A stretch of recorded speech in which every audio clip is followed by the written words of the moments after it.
about we pray to Jesus before class? I don't know about this, Billy. Hold on there, Billy. Major reason. Now, Billy, I know you really want to do what you've been programmed to do, but you have to realize that although there's nothing stopping you from loving zombie carpenters, Anna here doesn't have to.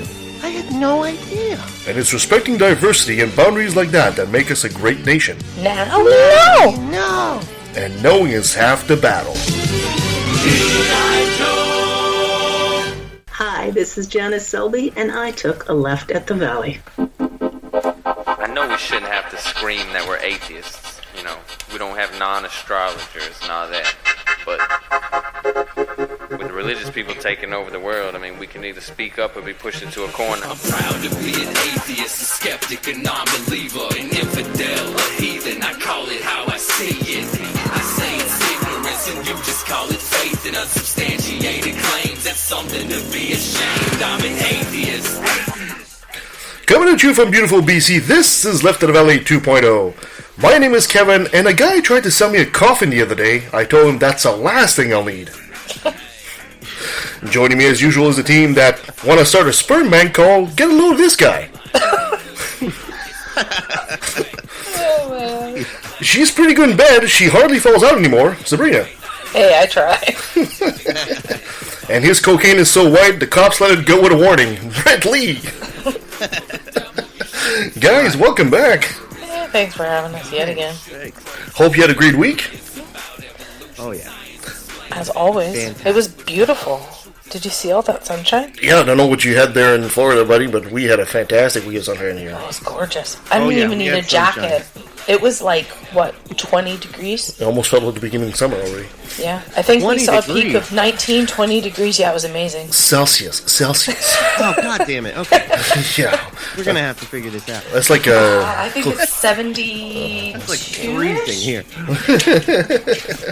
So anyway, Oh, 70. Okay. so today we'll I might be wrong. Hold So today we'll be talking to Papa Bear Brad Dirks. He's the father of a transgender son, and we'll be talking about his battle, and that's going to be a very interesting piece of information for sure, and an interview. But first, that's going to be in the second half of the show. But first, let's do a chit chat.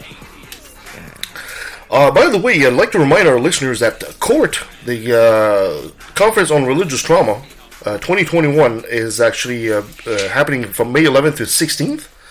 And it's a virtual conference, and we talked to Janice Selby and Dr. Del Rey about this already on the show on a previous episode. If you still want to attend that conference, it's a virtual Zoom conference, use the code PODPOD15, POD15, and that'll give you a discount on the price of admission for our listeners. Nice. Great deal. Okay, let's start with some interesting I have news. to interject. I was wrong. 19 degrees Celsius is 66 degrees Fahrenheit. Okay, 20 is 68. 68. There we go. Oh, that's freezing. What's happening? That's freezing. That was no joke.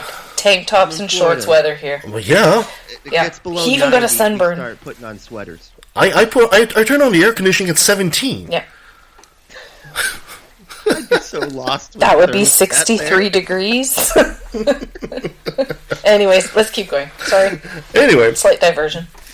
did you guys hear in Alberta? Alberta, for our American listeners, is essentially This is a great story, guys. the Canadian version of Texas. Yeah, oil, we say it's this oil all the country, time. and that's, You have to understand. It's our Texas, They wear cowboy hats, people. It does exist up here. and as exists. And boots. Oh, yeah. There's a church in Edmonton. is Edmonton is the awesome. capital. It's called Grace Life Church. The power of Christ compels you! And it's one of those Baptist church, I believe. They've been complaining about COVID-19, and they've Absolutely. been defying the provincial government, Yes, they have. but that's been doing some lockdowns. Yeah, having services. Now, at first, because Canadians are so nice, Yeah, we are. The Just Alberta, said, please stop. well, the Alberta government was actually trying to help them because they thought, maybe you guys are just having a problem, social distancing because your church, you don't have a lot of money. So they would actually send people out there to help them, move their chairs and social distance. But the guy wasn't interested in that. He was just being an ass, right? So, It's all about the cash, baby. It's all about the cash. and he was just refusing to comply and still doing his masses and all that. Now, let's be honest here. As atheists, let's be honest. there's a lot of debate saying, oh, well, if some restaurants are open, how come we can't have our worship services? There's only one reason for this. That, because in the Abrahamic faith, first of all, your God is omnipotent and omnipresent. So he's everywhere. So you don't need to have a church. You can do a service via Zoom if you really wanted to. But the reason they don't do and in that... fact, does the Bible not just say, worship me everywhere, anywhere, it doesn't matter? Yeah, you don't even need to have a church or something like that? It says that, but it also says, don't make a display of it. Exactly. Which, of course, Christians most of them don't do that. So sorry. No, not at all. Those mega churches, they're not a thing at all. But let's face it, the real reason they do this, and they want the church service to go, is because they can collect at the collection plate. Gosh. That's the only real reason. And because people suggested, well, why don't you do a Zoom thing and do like a PayPal? Nope. Well, the reason they don't do that is you can track that. So let's be honest, the only real reason churches really want their service to keep going is because they miss the cash, right? Mm-hmm. So anyway, in this story, after Easter... And this guy was refusing to budge. After Easter, the AHS, which is the Alberta Health Service, erected a chain link fence around the church. And the parking lot. The government fenced in the church. Game over. They said, fuck you. And you are not going to church. And they declared the location physically closed due to refusal to comply with the public health restrictions. So they went full Simpsons the movie on them. They totally did. They came very up a dome. They should have just put a dome over top of it. Yeah. Made my week. Oh yeah. I mean, the AHS has received more than 100 complaints from about the church. I'm actually surprised by this. I'm actually surprised that the Alberta government decided, yeah, you know what, fuck you, and we're just going to lock you down. Especially because they're so conservative at the most. But wait a minute. Yeah, it is. It's a conservative that's in Alberta, isn't it? Yeah. So they were stupid. They went NDP. Not stupid.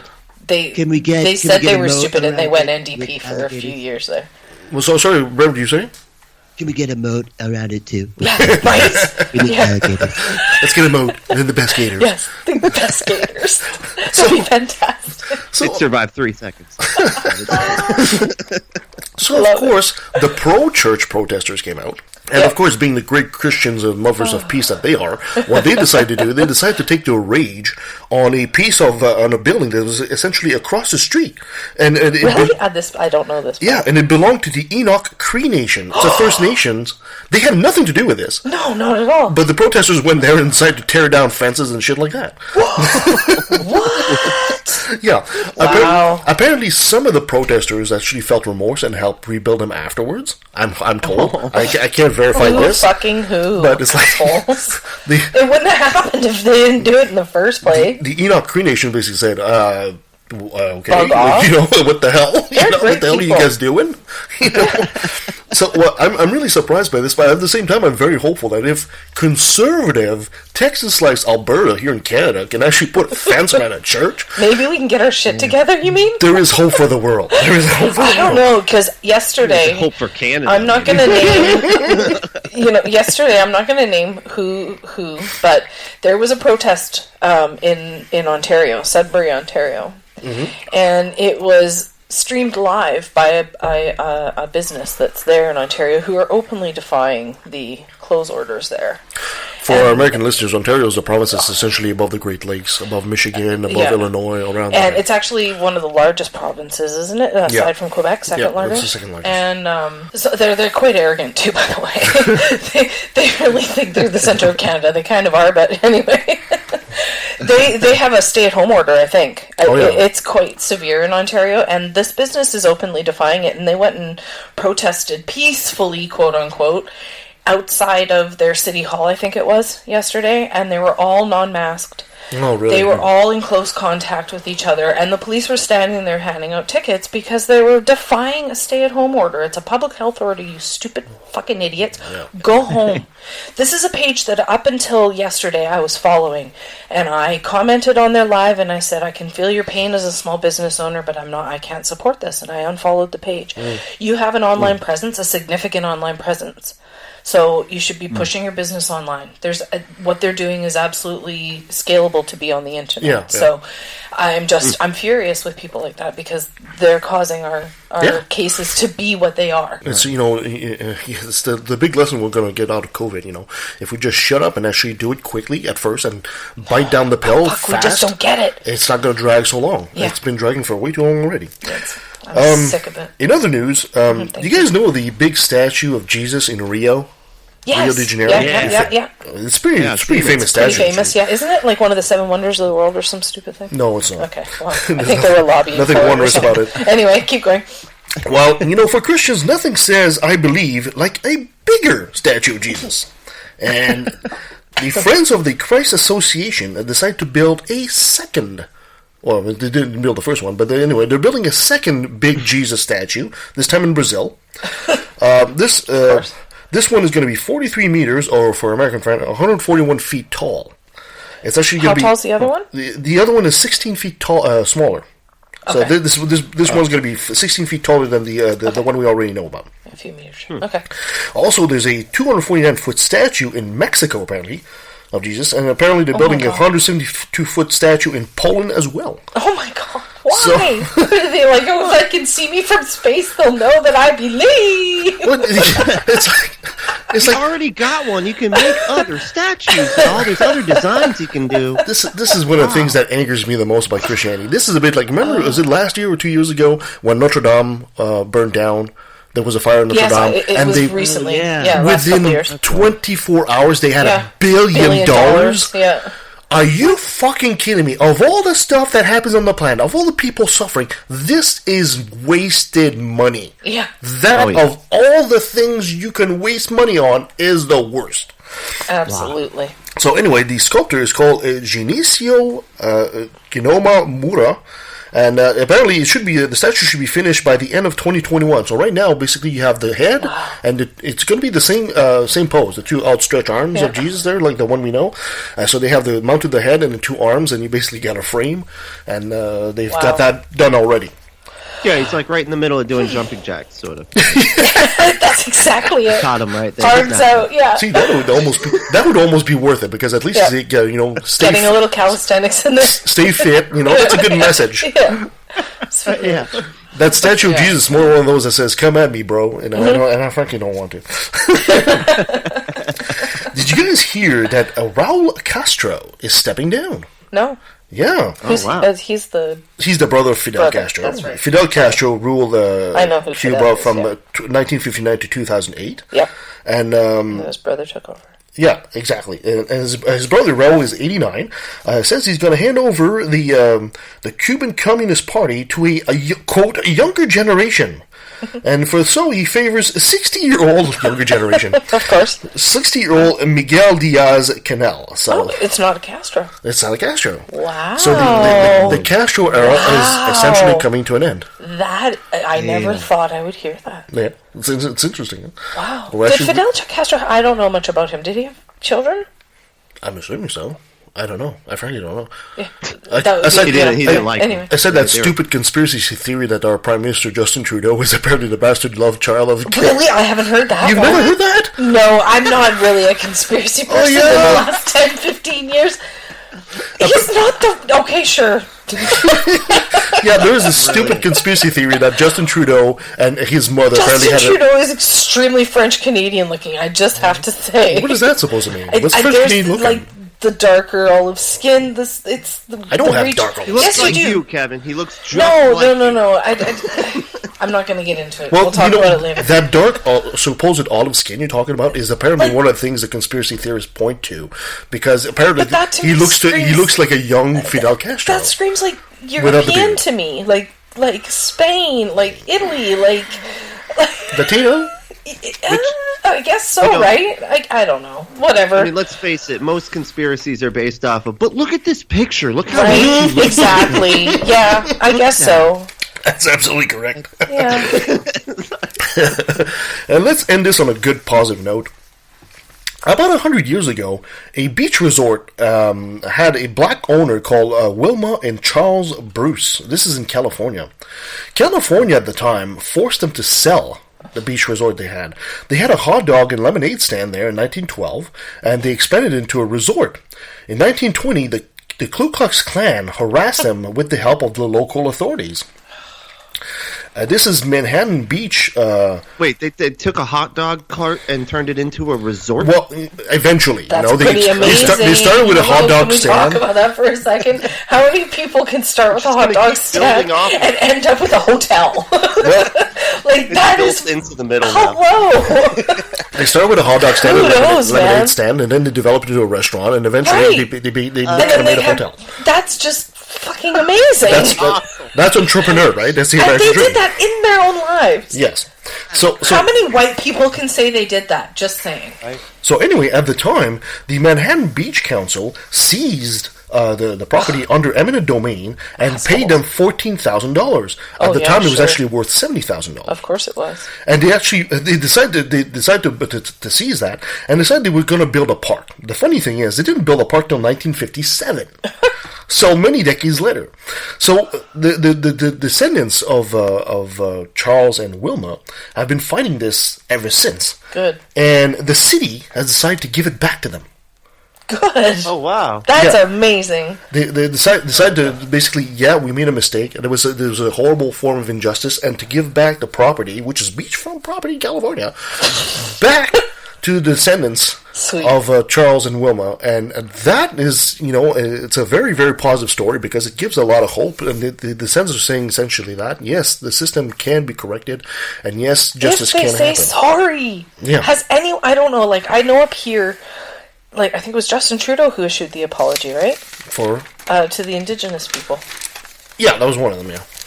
I mean, there's been several, right? I think so. In any event, we are trying as a government to make reparations in some way. Not enough. I'm not even going to justify that it's enough, that what they're doing, but they're trying in some ways to make it better. Sorry. Does that happen down there at all? No, I'm sorry. Yeah, no, we do that kind of I'm sorry but type of thing. I'm sorry, but your guys' neighborhoods suck. I mean, it's all your fault. You keep on wrecking everything. And so the classic, I'm going to apologize and then I'm going to say but, so just ignore everything I just said. I'm going to tell you what I really think of you. I'm really, really sorry you're being discriminated, but you're so lazy. Okay. You can't get a job. Yeah, they're not exactly doing that here. Yeah. Okay. Well, that's different. You actually apply yourself. That's great. This is actually starting to maybe happen. I mean, at a very local, small level, but the fact that it's something. First of all, it just takes one. The fact that a moral stance took precedent over a money-making beachfront property. Yeah. That to me is huge. Mm-hmm. Because normally, people will do the right thing, especially when it doesn't affect them economically too much. What city is that? Let's check them out again. This is. This was Manhattan Beach County or something like that. Manhattan Beach in California? Yeah, apparently there's a Manhattan Beach in California. Okay, we need to go there one day just to... I have no idea that just to spend some money and say thanks for actually doing the right thing for once. Just hey, this is New York Beach in California. Well, just because, Funnily enough, I think I may have driven through there. I'll have to look on a map. I've done to some really just because there's one Manhattan, the Manhattan that's known in New York doesn't mean it's the only one, right? Just like the Paris in France is not the only one either. I think we have a Colorado City in multiple states. It doesn't make any. I don't get it. Whatever. It's like the Simpsons. There's a Springfield in every state. There is a Springfield in every state, or almost every state. Yeah. I don't think it's in every single state. I don't know. But anyway, it's in almost all of them. Anyway, let's keep going. You got dear Sabrina. You got this day in history? I do. Awesome. So, why not start this off with April 18th, 24th? I'll start at April 18th, 1930. Ooh, the 1930s. This is so funny. It was the slowest news day in history. The slowest news day in history? Yep, the nightly news bulletin was aired every night at 8:45. On April 18, 1930, the news announcer said simply, "There is no news." And then he played... No, it gets better. And then he played piano music for the next 14 minutes and 50 seconds of the 15-minute broadcast. You've got to be kidding me! No joke. I think Today in news, nothing happened. Nobody. They do that today, right? Nobody woke up. Make shit up. It's so a fireman got a cat out of a tree. You know, even that would actually be more fun. You know what? There's a cat got stuck in a tree. Yeah, it's just great. Yeah, I wish those days happened again, but no. Nothing sadly happened today. Nothing happened, folks. We'll see you tomorrow. Yeah, Thanks for listening. Legitimately, I saw one time it was on the Chiron. You know that they have the little thing scrolling at the bottom. Mm-hmm. Yeah. And it was on a legit news station. I want to say it was like ABC News or something. Like it scrolled past and it said, "Beyonce does not like the term bootylicious." Well, that's newsworthy. That's news, right? That's there. not just newsworthy; it's ticker tape newsworthy. This is why the aliens don't contact us. This is why they see that and they say, "What the fuck? Let's blow up this planet." God! Like, I would much rather there's just no news. Sorry, y'all. Yeah. I got nothing. So, on a more serious note, because it's actually a pretty significant day, April 19, 1775. Ooh, 1775. Do you know what this is? Brent, you should. 1775. Yeah, April 19, 1775. It was the beginning of the American Revolution in Lexington, Massachusetts. Ooh. So it's the first day that British and American soldiers exchanged fire. I was about to say it had to be close to The American Revolution. Yeah, it had to be close because 1776 is when the Americans country was founded. So. It went on till must have been really 1783, young. though. I I don't didn't remember realize that. it lasted that long. Oh, really? Yeah, that's anyway. yeah. I googled. Oh, the British didn't give up easily. No. So, on April 20th, 2008, Danica Patrick became the first woman to win an IndyCar race. Oh, nice. She's actually not only the first woman to win an IndyCar race, she is the only woman to win an IndyCar race, and she's only done it that one time. Please tell me her car was pink. I didn't look. But it was during the Indy Japan 300. Oh, no. So I thought that was pretty cool. On April 21st, 1986, I and millions of other people sat riveted to our televisions, and we watched Geraldo Rivera as he diligently opened Al Capone's tomb. Oh, yeah. The car. The car. The vault. The vault. And after 2 hours of just sitting there staring at it going, what's it going to be? What's it going to be? What's it going to be? There's nothing. And Al Capone was laughing from beyond the grave at that point. Oh, that was just a whole 2 hours of nothing. It was amazing. You know, it's like those shows you see. It was done live, too, by the way. You see those fake documentaries, on the search for Bigfoot. It always ends up the same way. Well, we didn't find him. No hair, though. Yeah. No Loch Ness monster. Yeah, no Loch Ness monster this week. No, sorry. Yeah. It's like, Yeah. So, just wasted an entire hour watching this. Yeah. Yeah, for nothing. Wow. 2 hours. I was 7 years old. So. I would pay money to see Geraldo in the backstage after that thing. Like, are you fucking serious? Who the fuck did this thing? I bet he knew the entire time. I will bet he knew. I'm never listening to you again, Tom. Yeah, the 7-year-old me was convinced he was going to open the door and there was going to be piles and piles of gold. Right? Did you watch it? No, I did not watch it. Oh, my mom was just like, let's watch this. It was great. It was great fun. Honestly, it's a huge fun memory of mine. So, even though it ended in literally nothing. Nothing. Yeah. Wow. So, on April 22nd, 1970, was the first Earth Day. Oh, 1970. 1970, and amazingly enough, I didn't know this, Earth Day was started in Wisconsin by Junior Senator Gaylord Nelson. Since then, it's been estimated that 1 billion individuals mobilize for action every Earth Day. Nice. Yeah. And over 190 countries participate. Cool. Oh, yeah. wow. Yeah. I didn't know we had 190 countries. Yeah. I think there's a little over 200 countries. Wow. I'll have to look it up one day. So, on April 23rd, 2005, was the first YouTube video was uploaded. What? And the world's been darker ever since. Yeah, the first YouTube video. Star Wars kid. It was titled Me at the Zoo. It wasn't the Star Wars kid. It was entitled Me at the Zoo. It was 18 seconds long, and it just has this, maybe 15, 16-year-old, I don't know how old he was, talking about the elephants at the San Diego Zoo, standing in front of the elephant enclosure, and talking about the elephants and their long trunks. We need to sue that kid now. It's been viewed more than 161 million times. Jesus. We really are easy to please, aren't we? Yeah. Crazy. And on April 24th, 1990, the Hubble Space Telescope was launched from the Space Shuttle Discovery. Nice. Oh, wow. Yeah. So there you go. That was this week in history. Awesome. This upcoming week in history. Awesome. Yeah. Well, That's really cool. Yeah, that was really cool. That was really cool. I always enjoy those. We really need to sue that kid now. Right? Thanks. Yeah, I wonder if he sat like, most of us do. We're like, still 27 views? What's going on? I didn't do much research into it. I would like to know how he's related to YouTube. I Right. don't know that. I mean, I'm sure it's common knowledge, but it's just not something I've ever He's looked part of into. the Illuminati, don't you know? Let's just start our own conspiracy theory. George Soros' nephew. I mean, duh. Duh. Like, Oh, man. I mean, look how much he looks like him. All right. Well, you know what? I'm going to do something that we haven't done in a little while, guys. So, because once in a while we have some fun stories. So this is Things that make you go, things that make you go, All right. Well, did you guys hear that Prince Philip has died? Right? Yeah. You guys heard this, right? He was 99 or something? 99 Yeah, 99. years That's old. amazing.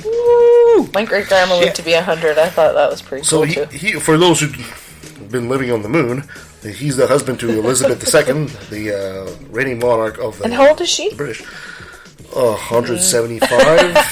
I was thinking Give or around take. there, yeah. Okay. The Duke of Edinburgh, the funny thing that you might not know, he's actually worshipped as a god. What? Yes. There's an island called the Island of Tanna, and that's in Vanuatu. And he's actually worshipped there as a god. You might not know this. If you're looking for this island is actually east. It's in the Pacific Southwest. It's east of Australia, like in the deep water kind of part. But Okay. even past New Zealand at this point.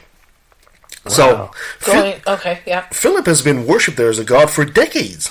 Wow. Even so, when it happened, the tribal leader actually sent his official condolences to the British royal family. This is Chief Yapa from the village of Ikunala. So people ask you, how did this happen? First of all, Right? Yeah. So many questions. there's so many questions, right? So there's a legend in that in those communities that there was a pale-skinned son of a mountain god, and he left the island to find a wife and married a wealthy woman who's been waiting for, and they've been waiting for his return ever since. Now the funny thing is Vanuatu became a colony, a British colony in 1906. So decades after, when the natives saw the respect that was given to Elizabeth II, it all made sense. There's that rich woman, and her husband had to be the legendary son of the mountain god. So they've just been waiting ever since then for him to kick the bucket, haven't they? But the funny thing is, the royal couple visited the island in 1974. Oh, wow. Right? And they weren't aware of this. Right? They weren't aware of this at all. Philip didn't know about the cult. So these people are worshiping this guy. So Philip's advisors told him, send him be nice and send him a pic. Hey guys, it was nice meeting you and all that. So they sent him back a traditional club. And then they sent back a picture with the club. So this guy's like God incarnate on earth for these people. Right? He's probably just like, I had The no idea royals this happened, sent- but I'm okay with So it. they I'm sent him a club, and then the royal people said, hey, let's take a picture of you with the club and send it back to them? Yeah, to see that you've appreciated the gift, right? Okay. It's good public relations. It is, yes, but I could see how a simple-minded tribe would mistake that for something. Okay. In yeah, 2005, 5 men of the tribe were actually invited to the UK to meet the royal family and the prince for a reality show that was called Meet the Native. So this is how that sounds incredibly racist. I'm just saying. I know, but I mean, this is how the legend grows easily, right? Now, this particular cult, is what they call a cargo cult, right? These cargo cults actually originated after World War II. What happened? They wear the pants. They They really wear like the the pants. pockets. And No, what actually happened is during World War II, you're a native guy, right? And the biggest technology you have at the time is a bow and arrow and a grinding stone. So they were really, really impressed when the islands in the Pacific were used by the American and the British Navy. Of course. Especially, they were super impressed, especially by airplanes flying by and dropping off all these goods by parachute. So it was an easy step for them to make that these white people, these are emissaries of the gods. And so this is how it happened. So so they're flying like the British flag, and they're having ceremonies and days of mourning in hopes that their god comes back at some point or something like that. Wow. And it just goes that even in right now in 2021, a cult like this can exist. How hard is it to let's do an experiment here. Give that cult 2,000 years. Yeah. What kind of religion would it grow into? Right? And now compare it to Christianity. Is it really that big of a stretch? Right? No, it's not. No. This is how... Not at all. How easily... I really see the farther and farther I get away from Christianity, the more and more I see it as a cult. Oh yeah, it's just a cult that made it to the big leagues. That's all it is. I see all religions as a cult. And I try to justify Buddhism sometimes in my head, but... No, it's totally not worth it. But, I just thought it was a very interesting thing. So, could you imagine for these guys, they're meeting Prince Phillip. It's like, oh my god, I get to shake hand with the living... I would never wash my hands. Exactly, right? And these people, it's like, wow. Yeah, that's wild. They'd be like seeing those people as like Moses and... Yeah, he's... Whatever they try to tout in the Bible, I'm not going to try. It's beyond meeting a rock star at this point. You're meeting a legend, essentially, for them. So it just goes... It goes to show how easily we're fooled by something like that. Oh, yeah. Absolutely. Yeah, that's crazy. It's really sad, too, that he passed away, too, just before he was able to take over the role of Nosferatu. Right? We were all waiting with bated breath. I was looking forward to that. I've always saw him more of a Mephistopheles. Nosferatu. Maybe they'll do what they did to Pat Robertson. They'll just freeze him and thaw him out once in a while to parade him. I swear that's what's happening. Oh, I'm sure that's what it is. He's living 1 day per week. That's right. He's frozen 6 days out of a 7-day week. They just thaw him for the show. They just pull him out for the show. Put him on the stove for an hour before, and then just flip him around, and then Yeah, Princess Leia comes out and pushes those orange buttons and unfreezes him. Carbon freezing. He's in carbonite. I know the laughter. It's Pat Robinson.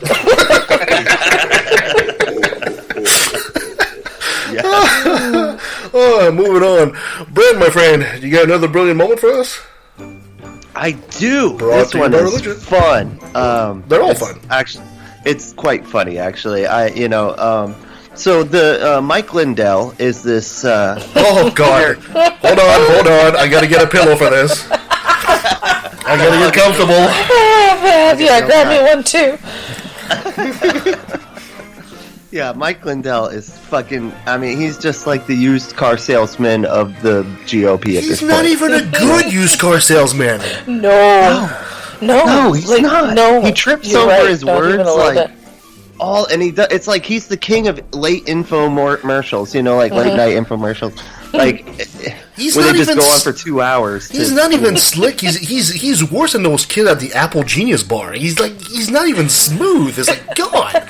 No, he's bumbling as fuck. Like, it's obnoxious, honestly, to try to listen to this guy say anything. But he's all about the new the new anger that's out there, and it's all, of course, cancel culture. It's like the big thing, and he's repeated that a whole bunch. Of course. And because that's the whole that's what Fox News and OAN and Newsmax and all them are like jumping onto right now, and so and a lot of it is due to them basically being Trump being silenced on Twitter. Who fucking who? I know. I mean, it's just they're not still right. whining about that. Like, wasn't that like in November? Oh no, it was January, wasn't it? I don't know. It wasn't long enough ago. Still freaking out. Yeah, big time about it. And so he is going to start a new free speech app. Wow. Free speech app. Okay. So you got to think like 8chan, eventually that was 8kun, kind of thing. Yeah. Right. No, not that. In fact, you can't say fuck, and you can't use the Lord's name in vain. What? So much for free speech. Okay, right? So I can't say fuck Jesus. No, no, that's no. absolutely. You can't say, that's oh already, my fucking God. No, you can't do that either. Stop you. it won't even allow you to write those words. If the text will be like, no, you're not allowed to say that. Spell check. I'm gonna have to beep you. No, that's great free speech. Yeah. Clippy will show up and be like, "Oh, you don't know you're not supposed to do that here." Clippy, I love you look angry when you like to use all caps. Spell Jesus with a 3. Gotta get around those algorithms. So it's kind of funny because sometimes I do that on purpose. When I'm arguing with a Christian online, stuff like that, I start spelling Jeebus instead of Jesus. Yeah, hey, that'll confuse the fuck out of the algorithm if they report you. Mike Lindell, man, yeah, it's so funny. He is just going off about this, and he at one point. So this is his quote. So quote, people ask me, you're going to let everything go? Porn, swearing, everything? And I said, absolutely not. And we have a thing we found in the Constitution. I'm going to stop right there. A thing we found in the Constitution. So they had to look for it. It was actually a fruit fly. That's what they found in the Constitution. It was a fruit fly.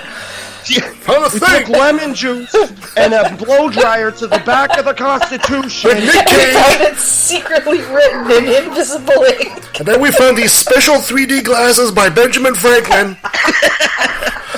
And we found, actually it said mypillow.com, enter code QAnon, and, oh wait, not that part, that's an earlier part, but this part is...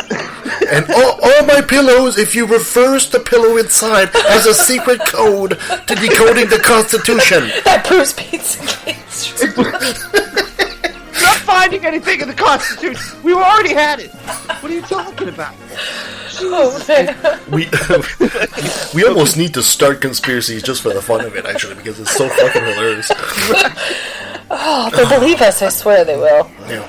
So he said, so back to the quote there. He said, and our founding fathers, that defines what free speech is. And Eric, he's talking to Eric Metaxas.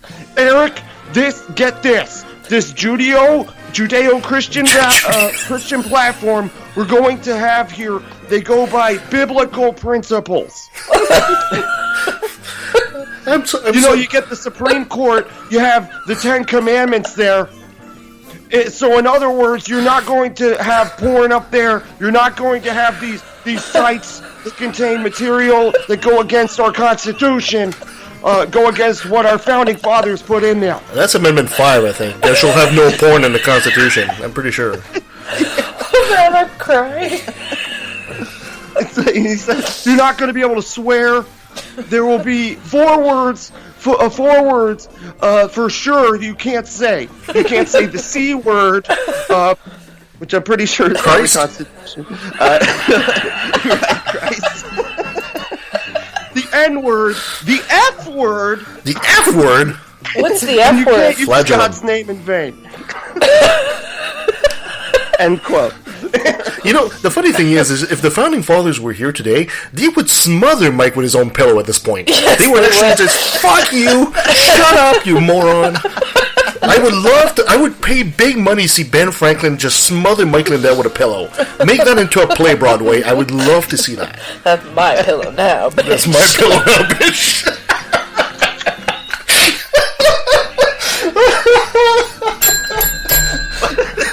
That's 10 points for that one. The funny thing is that this is a thing that's gonna fail before it begins. Yes, it is. The people that like the free speech shit, they're not looking to not say the F word. Right? They're not looking, they're not looking to not say the Lord's name in vain. And They're not be looking to so not say racist. whatever the fuck they want. That's the whole point of free speech websites. Oh, God, yes. It's to be able to do the most off. I mean, just take a peruse of fucking 8kun or whatever. Just take 5 seconds. I mean, you're gonna hate yourself for doing it in 5 seconds, but Yeah, you will. that's what they want. That's the type of shit they want for a free speech platform. Yeah. You know, want and to be so racist. it's already gonna fail. Like, really racist. What I like about this kind of story is these are the same people that when they see social injustice, they say, well, you know what? If you don't like this, why don't you start your own? Yeah. That's what he's doing. He's Exactly. starting his own, and it's gonna fail miserably. Oh yeah. I give it 2 weeks. 2 weeks. You think it'll launch?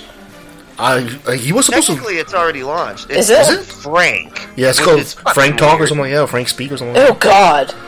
Right. It should show like a hot dog on there. You know. That's so, yeah. that. It should show a hot Nice, dog. big, juicy Frank. That's Frank not what I Further Speak. picture when I. Yeah, anyway. Frank Footer. Yeah. Oh God. This My Pillow guy's never gonna stop. No. Well, it's a great source of entertainment when you're feeling low. So just go watch one of his like videos or whatever. And You should move into laugh Mexico your so ass Mexico off. can say they don't send us their best and brightest at this point.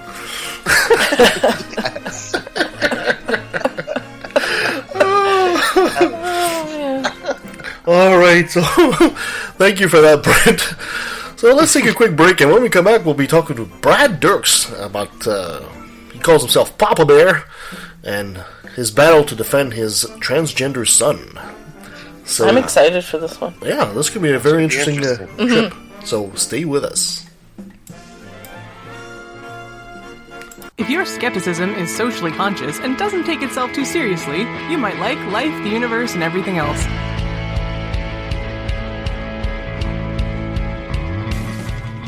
People like Ray Comfort are fond of saying, what use is half a wing, right? Have you ever seen a fucking penguin? Life, the universe, and everything else.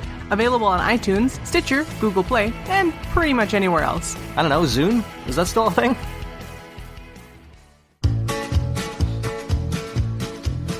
Attention, fellow atheist podcast listeners. We are the Godless Heathens Podcast. Here's the details with no fine print. You got new episodes available every other Sunday. Sunday! There's three of us, just like the Holy Trinity. I'm Don. I'm Jeff. And I'm Jerry. Coming to you from a spare bedroom in exurban Atlanta, where we'll examine the crossroads of politics and religion, but from the secular perspective. Sometimes we get heavy, sometimes we get deep. And no one is above reproach or mockery, especially each other. It's more of what you want and less of what you don't. So open your hearts and minds to the Godless Heathens in your podcast rotation. And you just might learn something too.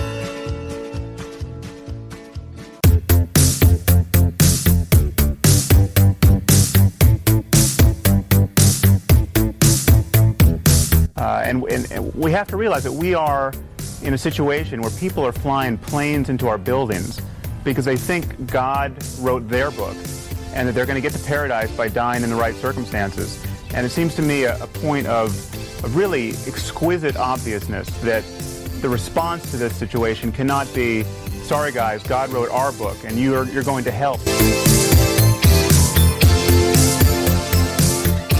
Well, our next guest is known locally as Papa Bear. He is the father of a transgender son and a personal friend. He's a snappy dresser and a snazzy dancer. Brad, welcome to the show. Thank you so much for having me back. And this, now that you've done that, you could count that as community service. You don't have to. You've been on the show. Brad, you and I have been friends for a while, and we've been going back and forth, and you have one hell of a story, and I kind of want to expose that story today, because we know that transgender people go through a lot these days, especially when it comes to facing the religious right, and sometimes when you're a transgender person, you can feel kind of alone, and it's a bit like being an atheist, right? Sometimes you feel that you're the only one out there. But I think, exposing more stories like the one about your son and what you guys went through helps. It helps people understand not just what it's like to be transgender, but also what it's like to be an ally. And it gives, hopefully, I'm hoping this story of yours actually helps give courage to these people to speak out more, to, not let these kind of injustices go by. So would you be maybe so kind to give us a bit of your story, my friend? Sure. Yeah. I mean, going back more than, I guess it would probably be 6 or 7 years now. We were just a normal family, and and when I use the word normal, I mean just kind of, mom and a dad, 2 kids, a boy and a girl. And, life was just basically like everybody else's. And then, when my son was around grade 8-ish, he was experiencing some, I think what they would define it as now would be gender dysphoria. When you're starting to hit kind of that age of puberty, when all of a sudden he was noticing that body changes and different things. Didn't have the word for it. It's not like he knew what transgender was at the time or what that word meant. He just knew what the feeling was. So we sought a credible counselor that specializes in LGBTQ youth, because at the time we knew it was something, but we just didn't know quite what it was. So we took him to a counselor. He got help for quite a few months. And then we started realizing that maybe he was trans, potentially. So we went to our family doctor and we got a referral to BC Children's Hospital and went on the waiting list. And it takes a while. Like these kids that either know they're trans or are exploring what they might be, it's not like they know or go and they get, right into a doctor right away kind of thing. There's a process. It takes some time. Anyways, we eventually got in and got under the care of the BC Children's Hospital, which again they did a long-term assessment process with him, following his lead, and that included a psychologist as well as an endocrinologist and the counselor that we'd been seeing and our family doctor. So there's a lot of healthcare professionals and doctors involved, and the process was over about a year. And we finally realized, and he realized basically, and that he was a trans person. And by grade 9, he started basically, well, he kind of socially transitioned and cut his hair and lived as a boy throughout grade 8 and into grade 9. But things started becoming more real around that time. The real amazing kind of thing that still kind of gets me to this day is that he was internally dealing with so much of these feelings and unknowns. So when we would drive, and we live in Langley, but we would drive out to just past the Abbotsford on the border of Chilliwack to where this council lives. When we would get off the highway, he would see a name of a street, and that name of the street basically ended up becoming what he named himself, because it was a reminder of the person and the time that he really felt that he was in the presence of somebody who really understood him and could guide him, counsel him. So hopefully that can be that makes sense. Yeah, I mean, I want to stress out here that, first of all, in the past we've interviewed somebody like Veronica Drance. Veronica Drance, by the way, if people don't know, she's a retired as a specialist right now. She used to be the kind of woman that would actually teach about human sexuality to doctors. Okay? Oh, yeah. And she's a powerful ally of the LGBTQ community. But the thing is, she said to me one time, says, you discover your sexuality. You don't change it, you discover it.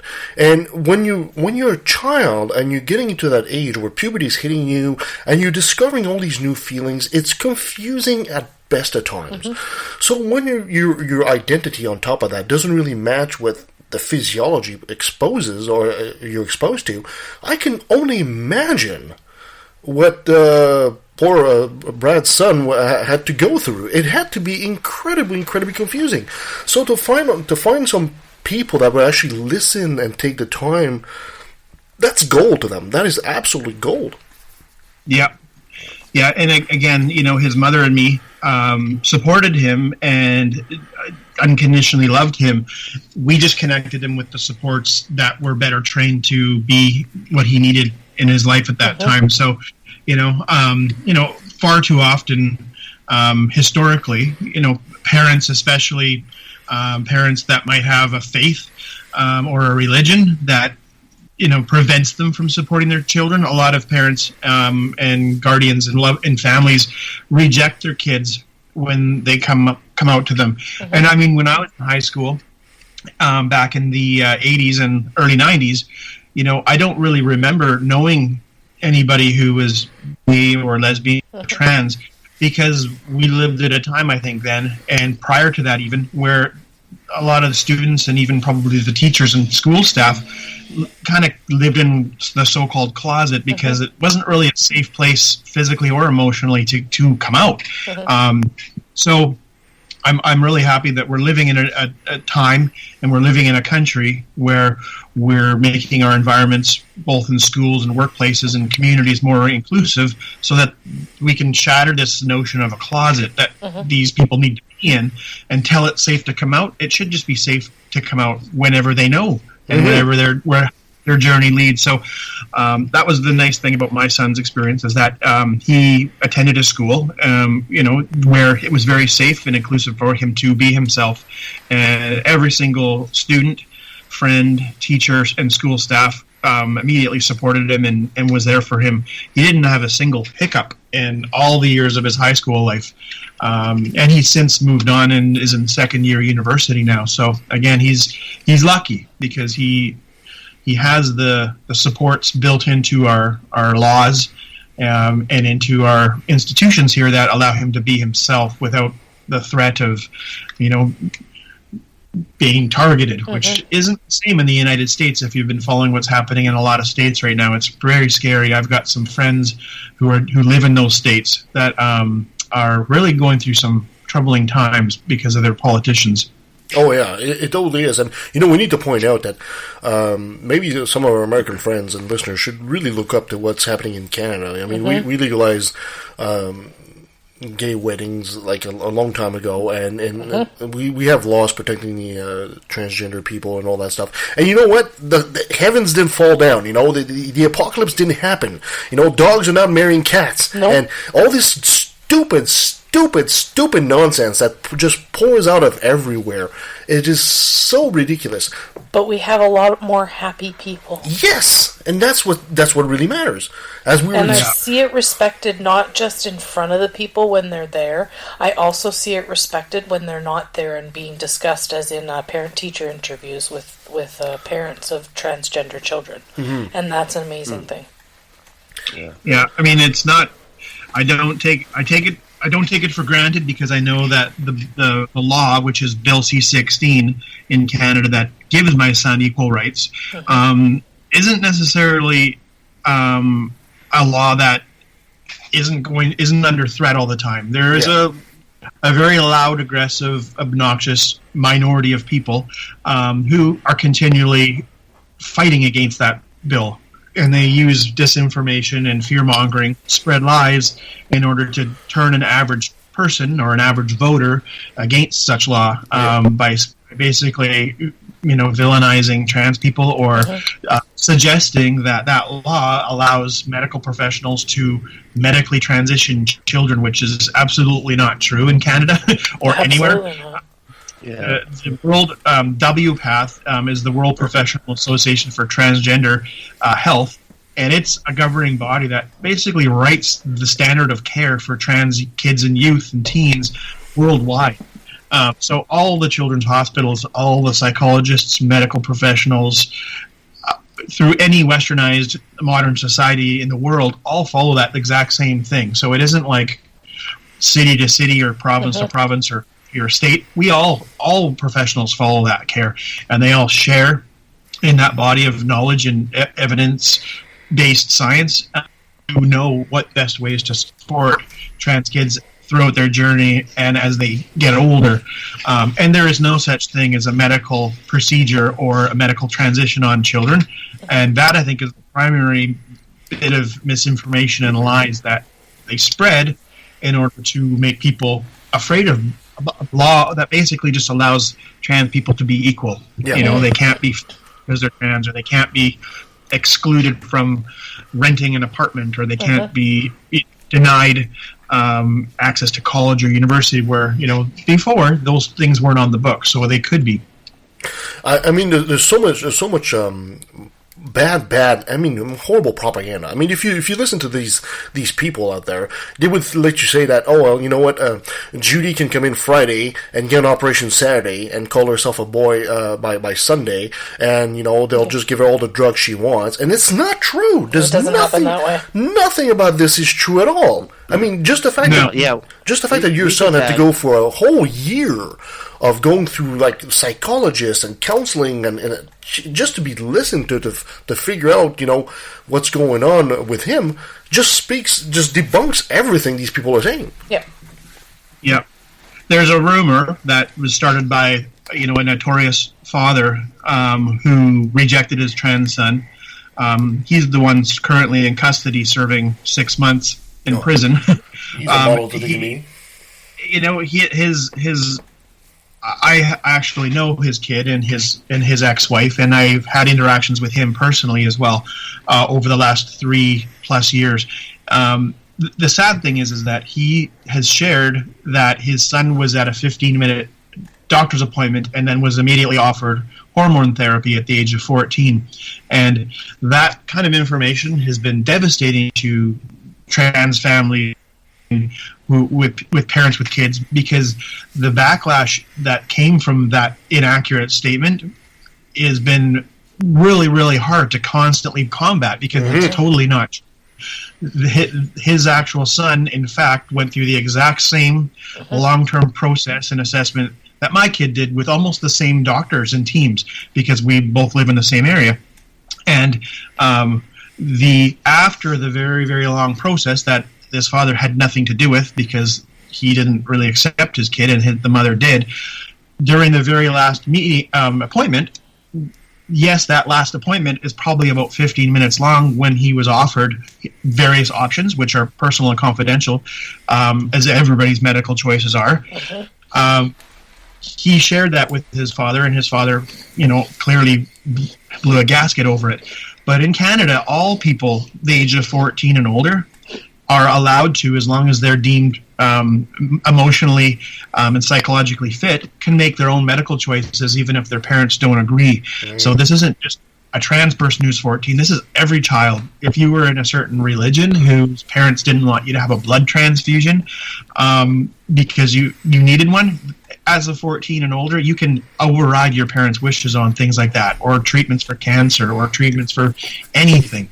So to single this story out as if somehow the government is trying to sterilize this man's child, or that the government isn't listening to a parent, is totally ludicrous, because every Canadian 14 and older are allowed to make their own medical choices, and that's what his son did after a long-term assessment at the very end. So to suggest he walked into on a doctor's appointment for 15 minutes and was prescribed hormone therapy is completely wrong. And I think if all people kind of bought into the history and that grew out of that comment and that story, if they really knew the truth, and if the father was honest up front from the beginning, it would have just went poof and went away, because there isn't really a story there. Yeah, it's essentially the same thing that when you see a 14-year-old, 15-year-old, 16-year-old girl walks in and gets birth control. Well, that's hormone therapy too. And you know what? Her mother doesn't need to sign up on that. Nope. She doesn't even need to know. Nope. And it should be. This is absolutely outrageous. Brent, you're the resident American here. Do you have any idea what the status of the fight is for transgender people down in your neck of the woods? Well, I was just gonna, I was just looking up a story, actually, just talking about this, because, Rand Paul, who's, the wannabe Willy Wonka of, Congress that we got,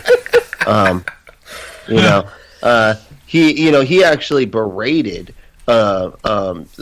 Rachel Levine during her hearing, and just was spouting the most fucking nonsensical, just bullshit lies as part of his questioning, and he was like bringing up genital mutilation and then saying that it was done mostly, that it was happening majority to minors, which is just patently that's false. Mm-hmm. That's just false, and that's within a question to her, and so she was just like, hey, this stuff's complicated. She wasn't trying to go, no, all that's bullshit what you just said, and now let me answer my question. Like, she was just like, it's very complicated, and so it's a case by case sort of situation with each child, but and I just wish there was like a fact checker there in Congress to be like, yeah, that's bullshit. Just that that's nobody's mutilating children's genitals except for Christians when they circumcise. Yeah, kids, exactly. You know what I mean? Like, this is just nonsense. But it's a huge fight here. It's a huge fight here because we have been majority church attending Christians in this country up until just recently, where we've dropped below 50%. Yeah. But Brad, maybe I should ask you this. I mean, you've been fighting this for a while, and it's easy for me to offer an excuse as to what I think people are fighting so hard for that. But from your experience, what's your impression as to why are people so afraid of people like your son? Well, I think I have a lot of family and friends who are part of various religions or faiths, and I have never encountered any of them being anything but really good people and living and following what their beliefs are in a good way. So I won't tar and feather and paint every person of religion as a bigot. Oh, come on. That's what we do on the show, Brad. Come on. But I understood that 100% of the people I've ever encountered who I've had to go toe-to-toe with, whether it be at a protest or on social media or the media, who have targeted me, it's always been rooted in their religious indoctrination or their religious extremism.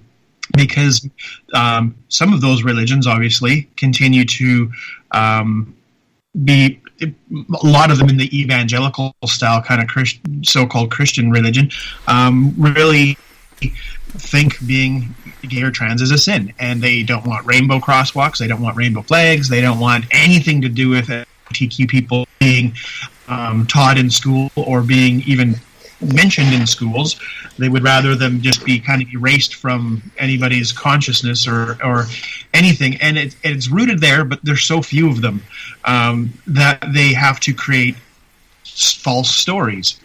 And they have to create fear of a trans person in a bathroom or a trans person on a sports team or or having children being mutilated against a parent's wishes by because they learned at school that they could change their genders. So when you listen to all of their stories and all of their rhetoric, none of it is true, but it's coming from the religious right. And there was that protest in Vancouver on April 10th, I believe it was. Mm-hmm. Yeah, we talked about it. And there was 8 main speakers that were speaking about trans children. And if you looked at all 8 of them, every single one of them has a long-term history of being transphobic, being anti-LGBTQ, and not a single one of them has any education or training or anything to do with supporting or working with trans youth or their families. So it really says something to me, and it should to everybody. When you're getting your information from transphobic bigots, you shouldn't trust that it's credible about trans people, right? Mm-hmm. So that is kind of that. Always it comes from a small handful of people that generally try to sway average everyday Canadians and people to believe what they're saying is true, and they just create the boogeyman. And had they have really wanted to have a credible protest, they should have had a parent like me there, where you could have actually heard from a real parent of a trans person who supports them and what the realities are of our healthcare system, our schools, and our laws, and all that kind of stuff. But they need credible people like doctors and psychologists and parents like myself, and they only really focus on their narrative that backs up what they're trying to say. And again, they're not stupid people as far as the goal they're trying to achieve, because they're really trying to get into politics and influence politics in order to have Bill C-16, and more recently, I think it's Bill C-6, which is the bill that's aimed to make conversion therapy a crime and make it illegal, because they don't want that. Because these group of people want to be able to, in their churches and in their communities, be able to take a young person or even an older person who is gay or trans and shame them into burying that inside and not living their life to their authentic self. And it's been proven time and time again over a long period of time by every peer-reviewed study that conversion therapy has never worked. It doesn't work. It causes trauma, and it's abusive at any age. So I'm really glad that that's another bill that's coming. But I'm getting sponsored ads in my Facebook feed from these local church groups that are trying to raise support and take donations, of course, to fight to make sure that law doesn't pass. So I hope that answers your question. It's long-winded. It's like it's therapy that's based on nothing. And that's a thing that religious people are used to, right? They're used to like this one guy that's the leader of their church coming up and saying, hey, the Lord told me that this is the way to do this thing, and it's putting all of their eggs in that basket of, hey, my kid's gay or whatever, and as they're like, okay, well, let me talk to the Lord. Yep, we got I got a therapy also. Yeah. Okay, I just figured it out. The Lord told me. And it's based on nothing. It's not based on any studies. There is good money in shame. It's just what pops into their head. Yeah. Oh yeah. There's good money in shame, and for shame they have to use sin, right? Mm-hmm. And sin, of course, is a religious creation that's just invented. It's an invented disease in order to sell you a religious cure. And right now, their sin of choice is, of course, transgender. And, I can understand. I mean, it took me a while to understand the concept of, honestly, it took me a while to understand the concept of transgender myself, because when you're dealing with people, you're dealing with, a duality, a duality in sexual reproductive systems. The only part of us that's really dual in that sense is the reproductive system, which is the gametes, right, essentially. But it's just sex, so it's not gender. No, I agree. Yeah. I agree. But at the same time, when I was talking to Dr. Veronica Drance, she says the biggest sex organ we have is the brain. And in the brain, it's not a duality. Mm-hmm. It's not black or white, left or right, or anything like that. It's totally, for lack of a better term, a spectrum. And she even took us deeper at that point. She says, even when you go to a chromosomal level, because we were always raised with XXXY, right? That's what we've all learned. Mm-hmm. But when you're on the forefront of the science, you realize there's much more than that. There's much more than XX and XY. There's XXY, there's XYY, there's XYXY, there's XO. What the hell is XO? But these are things that actually exist. So we have to start understanding that the average person doesn't know this information. They all know what they've been taught. They all know that Adam and Eve. They all know male, female, XX, or XY. That's all they know. So when you present to them this new information that there is much more than that, they hit a wall. They hit a wall, and they don't want to learn any further. And I think these people that are making this fight are banking on that.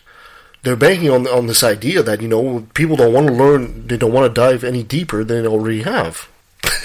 Well, yeah, maybe the older generation, but I think aren't they teaching the newer generation in science about the extra chromosomes? Because I'm pretty sure they are. I don't know how deep they go in that. That's a good question. It depends. A younger person. Yeah. It's a good question. And of course, Brandon will be able to confirm this. They'll use tactics, like we've talked about this before, where they'll use the College of Physicians is saying transgender thing is not a thing, and it sounds totally official. The College of Physicians, somebody hears that, the College of Physicians, oh my God. It's like hearing the College of Doctors, say, oh my God, this Association of Professionals is basically saying this is a myth. But the College of Physicians is a hate group. It's not the real thing. The real thing, I think, is called the Association of Physicians of it's not even physicians. Yeah, it's called the American College of Pediatricians. Yes. And they are a socially conservative religious Judeo-Christian group of only 500 of them, and they only created that group in 2002. And people mistake that one for the American College of Physicians or the American Academy of Pediatricians. Yes. The American Academy of Pediatricians has 64,000 members. It's been around since the 30s. And the American College of Physicians has 150,000 doctors, and it's been around since 1915.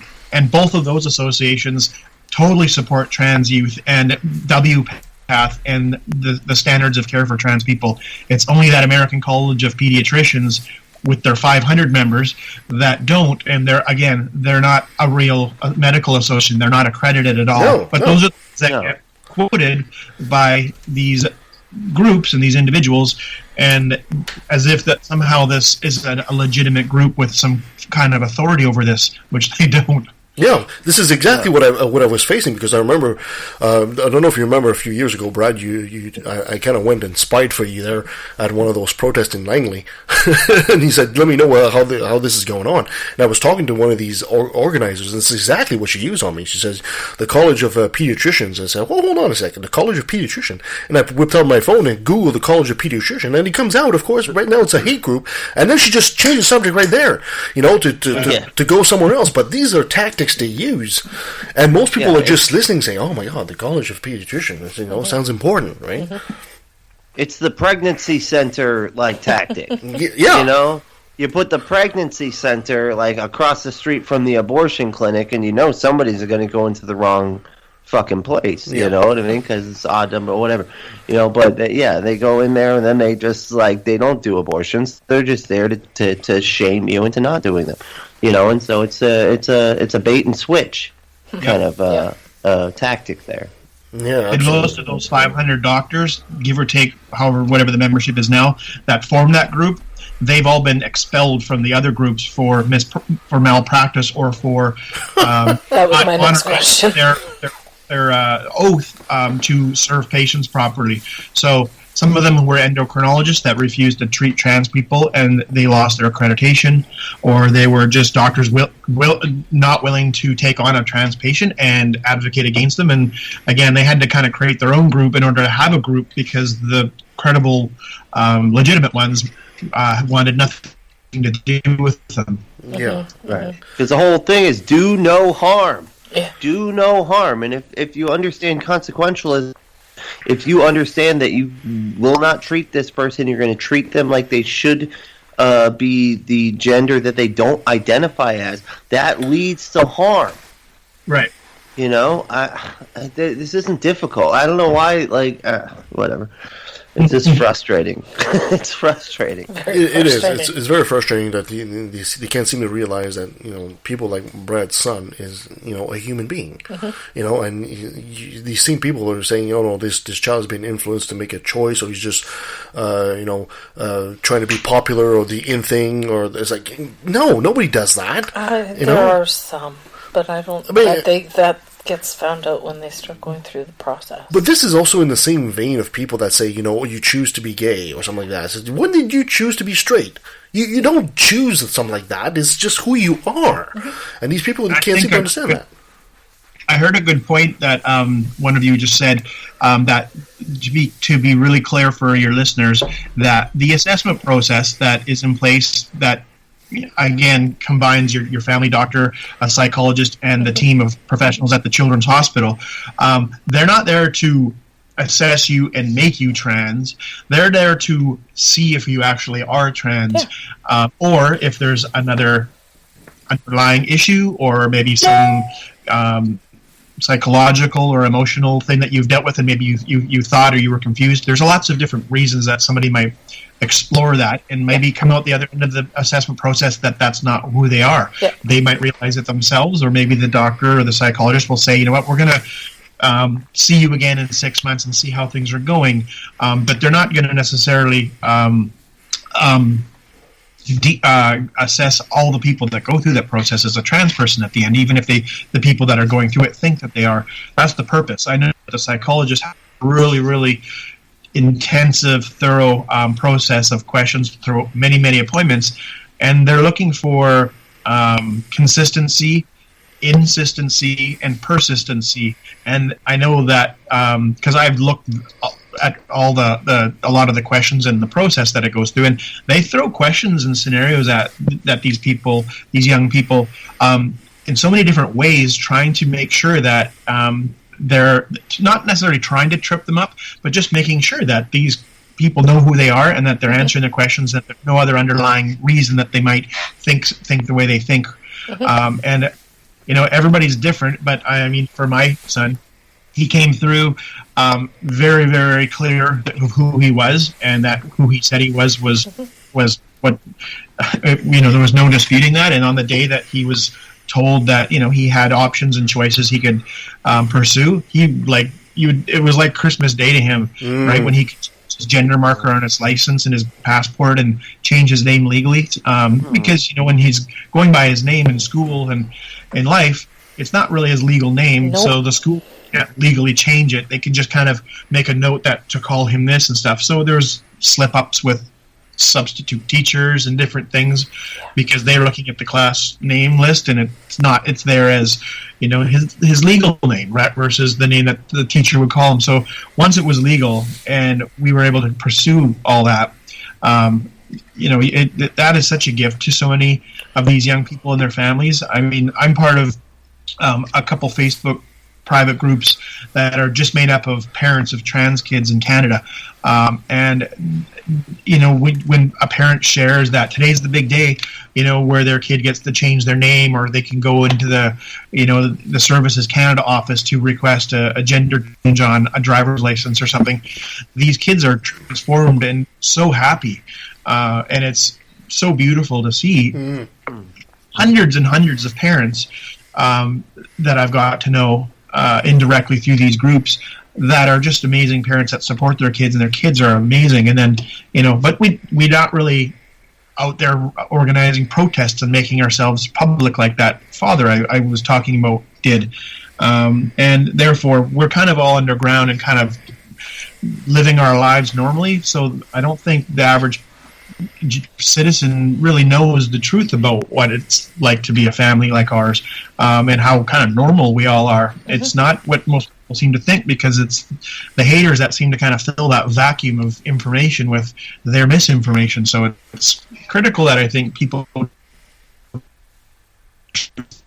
going to millions of who to vote for if these types of things are ever kind of part of that. Brad, if you cut out there for just half a second there.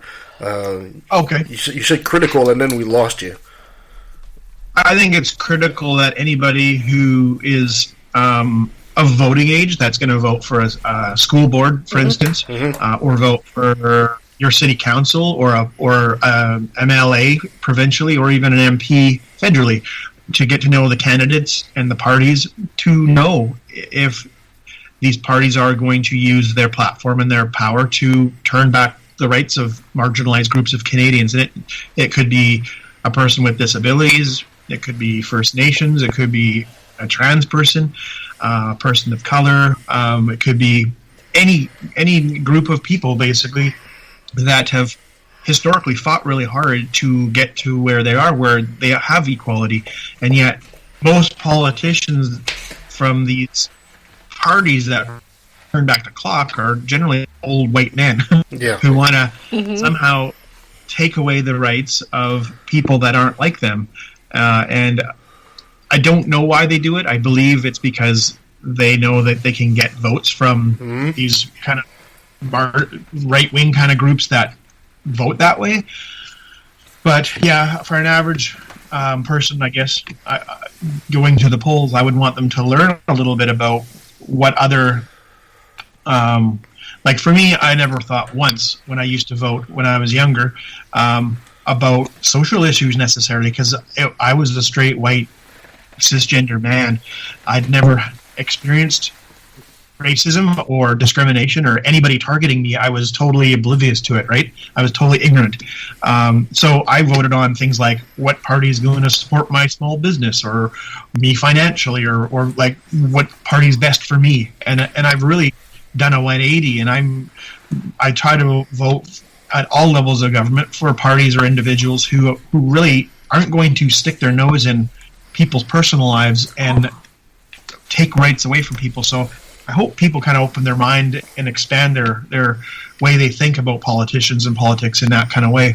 Yeah, I think one of the things that a lot of people have maybe a hard time understanding is, for some reason, they try to point out that transgender people is a new thing, right? I mean, who's seen that meme on the internet that basically says, "Oh, your generation doesn't even know what gender they are," or something like that.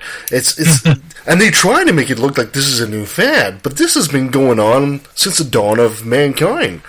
I mean, there's a very well known case that in Indonesia, before it turned all Islamic and all that, transgender people were actually celebrated as special. You know, they had like at least 5 classifications of gender, and this you talk about a fairly, I don't like to use the term, but primitive culture as compared to where we are now. So this idea that, you know, transgender people are just new, no, they're not new, they're just coming out of the woodworks now. Not coming out of the woodwork, that they're accepted. Well, yeah, I mean, I agree, but I mean, they're not. They used to be, for lack of a better term, in the closet back then, but now they're coming out of the closet, and you know, it's much more prevalent than we. Well, it's because, like Brad said, we're abolishing the damn closet. Yeah, exactly.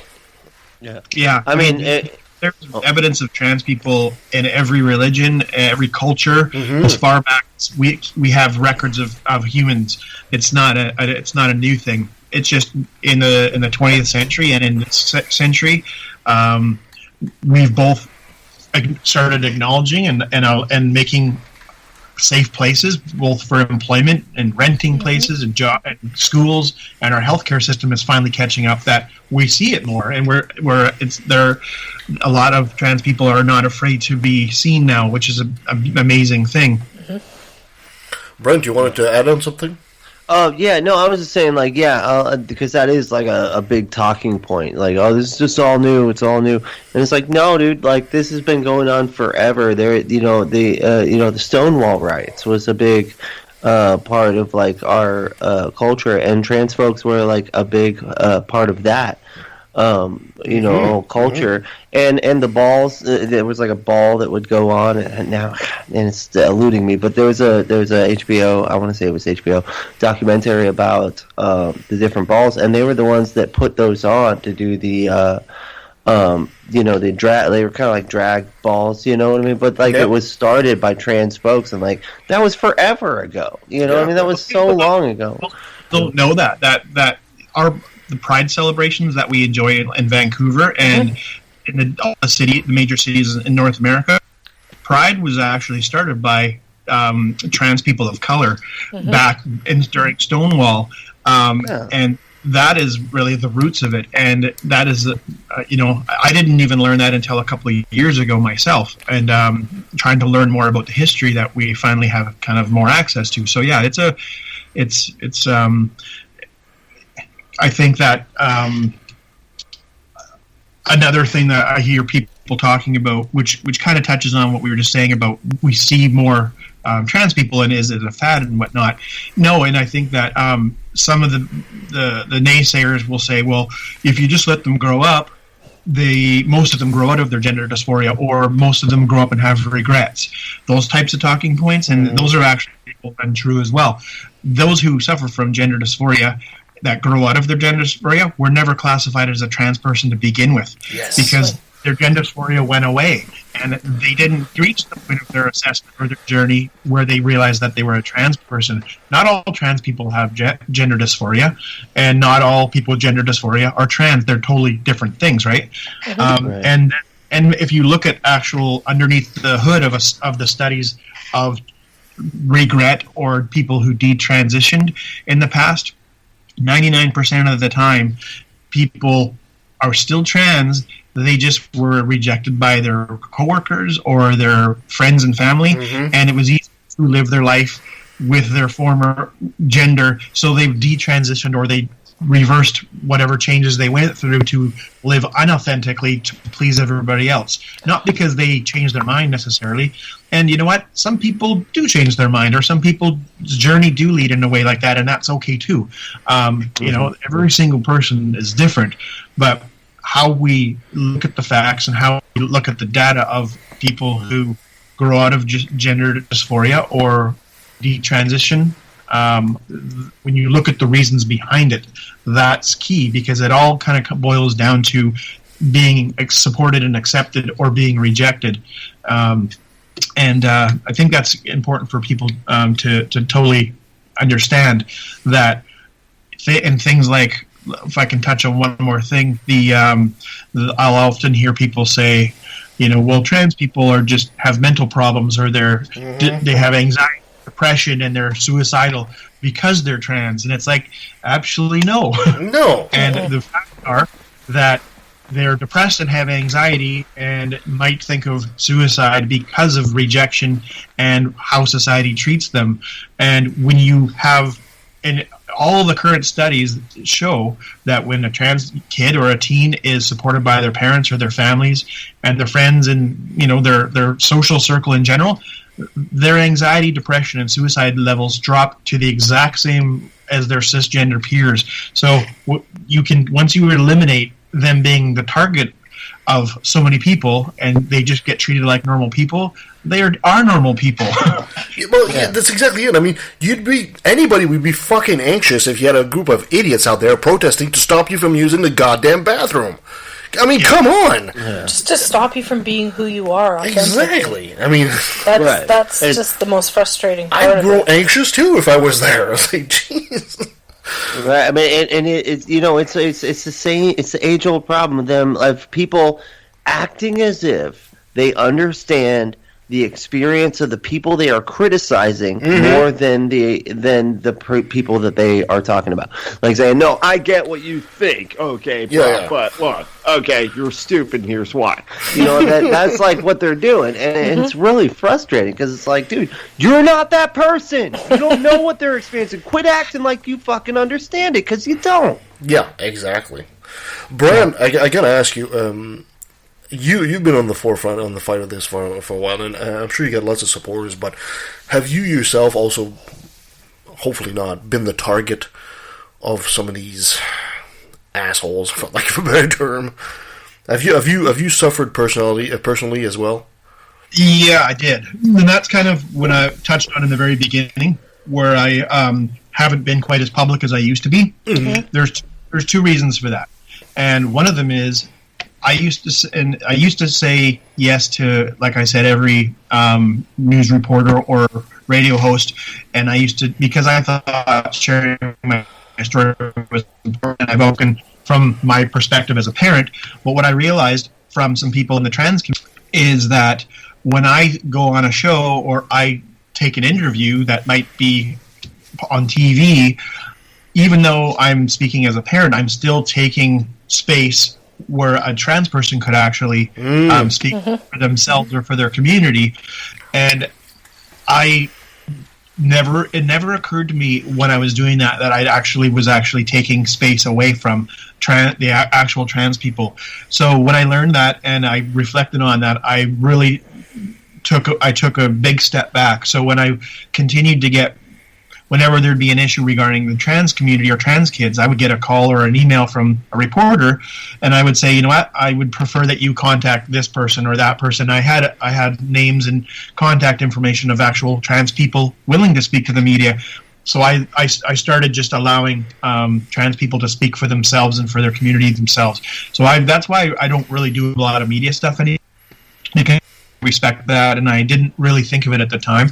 So when something comes up where I can talk specifically from a parent's point of view, and I'm not taking the spot away from somebody else, then I say yes to it. But again, most of the media stuff I pass on. So that's one reason I've kind of disappeared a little bit. But another reason, that's not the main reason, but another major reason is that I was the target from white supremacy groups and anti-trans groups and pretty hardcore individuals out there. So I organized a protest at UBC in response to a controversial speaker that was there a handful of years ago. And that speaker that UBC allowed to rent a room was the reason that UBC got banned from not being able to take part in Pride. So I won't name names because I don't want to give the people any attention, but if you remember UBC getting banned from being able to participate in the Pride Society's celebrations, it was that because of that speaker. So I organized a protest on their campus with another person, and quite a few people turned out in our support against this person. And there was some people taking video and photos on the other side of us. And after the event was over, I started seeing photos of me popping up and being shared by some notorious white supremacy groups and individuals.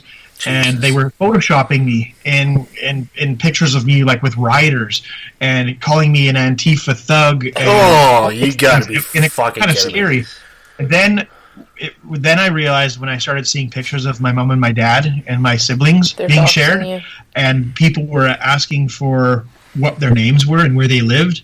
That really worried me because I was wondering where in the world did they get photos of my family, and they went and they stole the photos from my mom's obituary online. Oh, wow. And I had to call the funeral home and have them remove it, so they couldn't get all those photos. Holy shit! And I had to contact the hate crimes division of the RCMP for support and to figure out what to do, because these people were really digging into like well beyond me, but now my family and my brothers and sisters. So when that happened, they encouraged me to scrub all the interviews I'd ever done and my TED Talk that I did.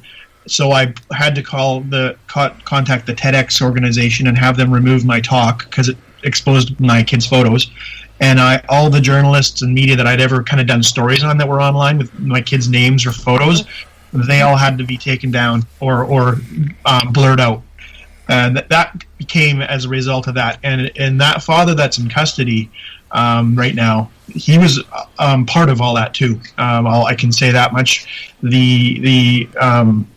Some of the things that he kind of snowballed with those people, and using my name and tagging me in things got my name out there more, where I was getting banging on my front door and I'd go out there and there'd be a bouquet of dead flowers and things like that. So that kind of was where I was like, nope. Wow. I have to find new ways to be an advocate, but not so public. So that was kind of what went down. And not the only close people to me really kind of knew that or know that, because I'm not looking for sympathy or a pat on the back over that. You put yourself out there like I did publicly. It comes with the territory, and I get it. It got too much when family and siblings who are not part of this were starting to get involved in it. In fact, they were looking for my dad's address and stuff. Was like, okay, I can't put them in jeopardy anymore. Bro, first of all, the fact that there's about 3 listeners on this show, so you're safe. So that's like, but you know what we should do? I mean, this is all tongue-in-cheek, of course, but let's get that guy out of prison, and let's go train you, and you go and kick his ass in a boxing match. And this is kind of stupid, but this is the kind of thing that these people would actually respect. The violence they would actually respect that. It's just outrageous that this is what it's come down to, and of course this is all brought to you by fucking religion and the the Abrahamic ones especially. Mm-hmm. My God! When that story came out about that father, and it made big headlines that he was taking his own trans kid to court to prevent his kid from being allowed to make his own medical choices. I felt the father's pain at first, and I contacted the journalist who broke that story, and he actually connected me with, or sent my information to him, because I wanted to sit down and have beer with the guy and answer questions and say, I am a dad too. Our kids are the same age almost. And sadly, before I got to him, one of the local notorious anti-trans groups got to him first, unfortunately. And that's the people that continually were surrounding him and aiding him throughout all the stuff and organizing protests. So we didn't even get a chance to meet on good terms. All our interactions were horrid, unfortunately. I did get a chance to connect with his ex-wife and the mother, and that's how I knew a little bit about their story and that she's amazing and super supportive, and their kid's great too. But that was sad because I thought there was a good opportunity there where maybe he and I could see eye to eye on some things, and maybe I could alleviate some of his worries. And I was kayaking a couple days ago, and I told my girlfriend that maybe when he's finished serving a sentence, there would be a time where maybe he'd reflect, realize what he did wrong to his son and the damage he's caused, and maybe if he's really, really sincere, because he did tell the judge before sentencing that he was remorseful and he realizes he got sucked in to the wrong crowd that were using him. So if he's really, really willing to make a change, I would love to hook up with him and do presentations in front of groups or schools to say, hey, like, this was how things started, this is what had happened, and this is where we ended up almost like friends, where we can share this crazy story of how you can get sucked in and to be indoctrinated by these kind of right-wing fanatical groups that has cost him a lot, you know. I don't give him a pass on his part in it all, but I definitely know when you have right-wing extremist groups and you know, pretend media groups that are interviewing him and sharing his story and exploiting him, that I think he got suckered into a lot of that, and I don't think he realized what was going to happen, and I feel bad that all went down. Well, you know what? The fact that you're actually speaking in a hopeful tone about this individual speaks very highly of you, Brad, and frankly, commendation from my part. If you need help with something like that, let me know. I will help you. Sure. Yeah, I'm hoping that when he gets out, you know, that he can rekindle a relationship with his kid and see his kid for the beautiful person that he is, and stop trying to change him. His kid, I believe, is probably 18 or 19 by now. Yeah. Because this all started back in 2017, 2018 when he was 14. So sad. If you do the math, it's probably 18 now. So I'm hoping that, you know, I don't wish any ill will on anybody who finds a way to make better choices and to change and be remorseful when they, you know, hurt somebody. So, Brad, before I let you go, if there's one thing you'd like to say to the audience, one message, what would you like people to know? I think that, as a rule, always pay attention to the source of the information about really anything. But, you know, and specific to me about trans kids, if you're hearing rumors about, you know, SOGI in schools, the curriculum or the resource in our curriculum that talks about sexual orientation and gender identity, if you're hearing rumors about things like that negative rumors about children undergoing surgeries, anything like that, check the source of the information, and when you have legitimate questions, reach out to some kind of like parent or a teacher or a principal, or connect yourself with legitimate information, because you don't go to the KKK to get information about the civil rights movement, or you don't go to Nazi to find out about what happened during the Holocaust. So you shouldn't go to anti-trans, you know, bigots and ask them about trans rights or information about trans kids, because you're never going to get the truth.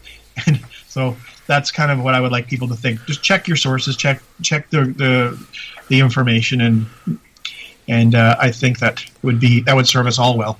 What? Hold on. Are you telling me that you and your son are not part of the pink Nazi mafia they've been talking to us about for so many years? That's outrageous. I've been called a Nazi many times. Oh, Jesus. And I don't know. I guess it's just the go-to word when you want to insult somebody. But it sure is. Yep. Brad, thank you so much for your story. It's a powerful story, and I hope that a lot of people will get a lot of good out of it. But before I let you go, I gotta have you say, hi, this is Brad. Or should I call you Papa Bear? Either one. Okay, let's see. Hi, this is Brad Dirks, and I took a left in the valley. Hi, this is Brad Dirks, and I took the left of the valley. And that was Brad, Papa Bear. Talk about what an incredible story about his child, and you know, the fight that he has to go through. And I you know what? It angers me so much to see this kind of story, because you know, it's like, what does it take? Why do we need to hassle these people and harass them? We don't need to do this. I don't think we're ever going to get rid of that little tiny sect that has this great big fucking voice that we can't seem to shut the hell up. Like, I just don't know how to shut them up. I don't know. But I think we're getting louder. I see it happening on entertainment. Yeah, it is. I mean, it's starting to be so normalized everywhere that they're being drowned out. It's still slow steps. I mean, and you know, this goes back to every conversation we have, especially when it comes to politics.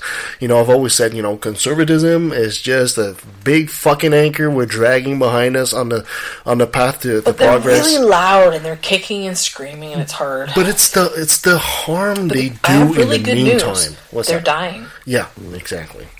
And it's like you said, like speaking of entertainment, I was so glad you brought up Glee, because like there were so many people that got pissed off about me being so LGBTQ friendly, and it's so funny to me because I'm like, who the fuck do you think's watching this show, y'all? It's about show tunes. Yeah. Well, who do you think likes show tunes, and y'all? It's just, like, I love seeing it now. I love watching mainstream dramas, comedies, whatever, and seeing a gay couple walking down the street holding hands, kissing each other the same way you would see a heterosexual couple walking down the street holding hands and kissing each other.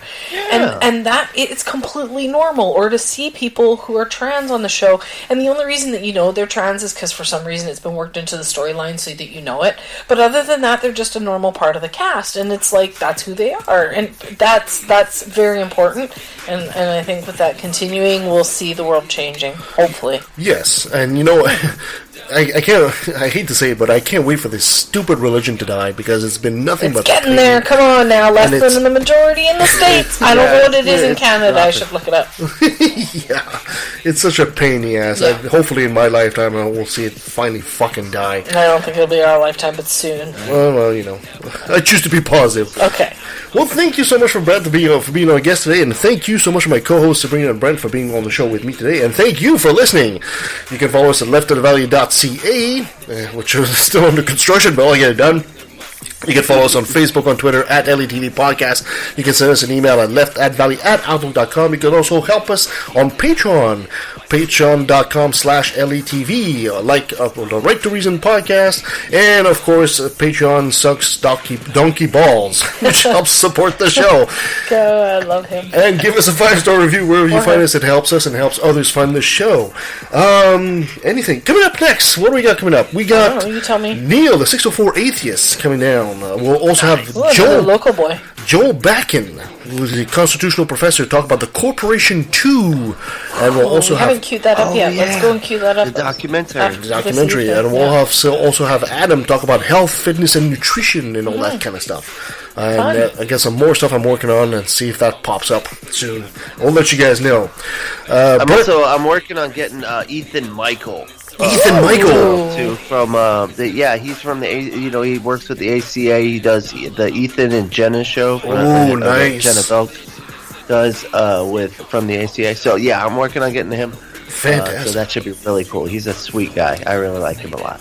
So you're gonna ruin his experience of being a sweet guy by putting him on this show? What the hell are you doing, man? I know, man. It's gonna break him. It's gonna break him. He's gonna be an asshole after he talks with us. That's what's gonna happen. Gotta be notorious for something. Quick plug for Unapologetics, Brent.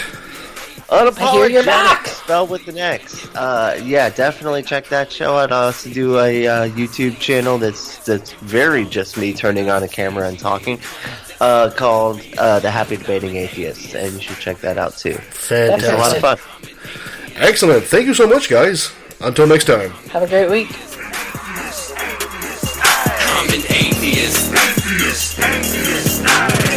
Now let me. But so far, I found out that in Florida, apparently, according to Brent, there's just one long street, and everything's down the road. That's the entire state of Florida. It's all we all know each other. Keep it on the hush. Don't wanna affect business. He loves money too much. We know that they love the kids, but how the fuck can we protect them while they planning to molest them? We teaching them to respect them. Fuck that. The system is broke down, working backwards, and the only action or tactic I plan to practice now is to attack them. The parties of God's hands are bloodstained, millions of murders by believers, and they're all in God's name.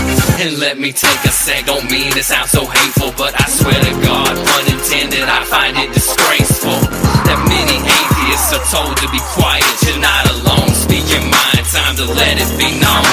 I'm proud to be an atheist, a skeptic, a non-believer, an infidel, a heathen. I call it how I see it. I say it's ignorance and you just call it faith and unsubstantiated claims. That's something to be ashamed. I'm an atheist. I'm an